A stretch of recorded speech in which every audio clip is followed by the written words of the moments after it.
John 6:67. Dixit ergo Iesus ad duodecim, numquid et vos vultis abire? Therefore Jesus said to the 12, do you also wish to go away? Well, the very first thing we should notice when we look at this verse is that we've got a quoted direct question here. That's going to make our lives a lot easier simply to recognize that at the outset. And here, Jesus is looking to those he has specially appointed to be in his inner circle, the 12, who were later called apostles, those whom Jesus sent out into the world with the good news of the gospel. So we get our typical speaking formula, although as we've seen sometimes, instead of a dative case, we get ad plus the people to whom a particular speech is addressed. Here, an indeclinable number word is substituted for whatever else might have appeared, the 12. Okay, so this is functioning as a substantive noun.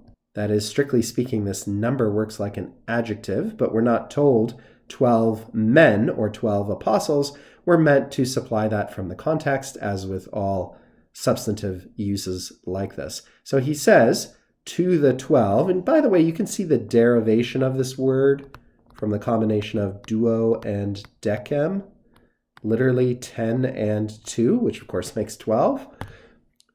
Ad duodecim, to the 12, this is what he said.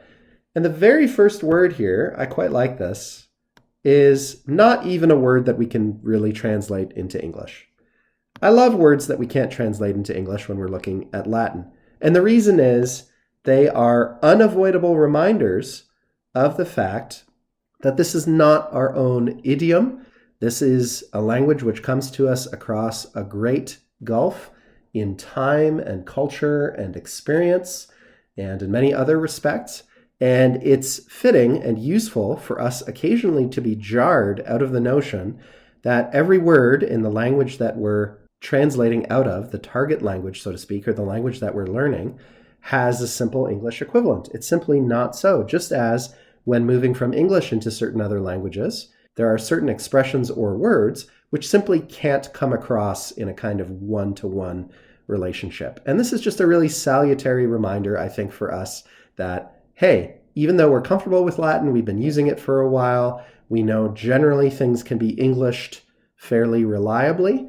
Not every aspect of what we encounter in the ancient Roman world, or for that matter, medieval or Renaissance worlds, whose Latin we're encountering, not everything in those worlds can simply be brought across unproblematically into a 21st century English-speaking context. So I always like actually to be reminded of that. It doesn't make me despair. It reminds me of what a great privilege it is to learn to interact with this language and, of course, the attached culture in whatever age we're talking about on its own terms. It forces me out of my comfortable, familiar habitat a little bit. Now, of course, any kind of language learning will do that for you. It forces you out of the familiar into the unfamiliar. But the unfamiliar can become familiar quickly, especially when we're talking about biblical texts, especially if you know the English versions of these verses pretty well, either by heart or you've seen them so many times that they're familiar. It's good to be jolted just for a second out of that complacency and to realize, hey, this is not exactly the way people expressed themselves when this translation was made, i.e. they didn't operate according to the rules of English syntax. Again, we can, I think, sort of lazily fall into that assumption, especially if we're making translation the main activity in our Latin learning. Now, I've spoken about this before in other videos, but really what our ultimate target should be is reading rather than translating. That is, ideally, as we immerse ourselves further and further in the Latin language, what we want to be doing as much as we can, and of course it takes training and practice to do this, is to be understanding the meaning of what we're reading within the confines and the contexts of Latin grammar and vocabulary so immediately and so directly that increasingly we don't even have recourse to our native language, at least in any conscious way, as we're reading. And it is possible to get to the point in your fluency at which English, as a kind of helpful scaffolding for your understanding, simply falls away and recedes into the background. So it's just a good reminder of what we're ultimately trying to do.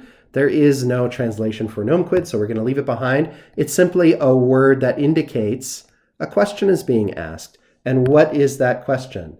Do you also wish to go away? And our word here, our irregular verb, wolo, welle, to wish or to want, very often, as here, takes what we call a complementary infinitive, abire, to go away. Do you also want to go away? He sang, like those other people who have just left me. And this is a good time, very quickly, to run through the most commonly used forms in the present active indicative of wolo, welle, to wish. You'll see them constantly, so here we go. Wolo, I want or wish. Wis, you want or wish. Wult, he, she, it wants or wishes. And you can think of the famous battle cry during the Crusades, the European Crusades, of Deus vult, God wishes it or wills it. Then in the first person plural, volamus, we want or wish. Vultis, you all want or wish, which of course is what we've got here in our verse. And then finally, volunt, they want or wish.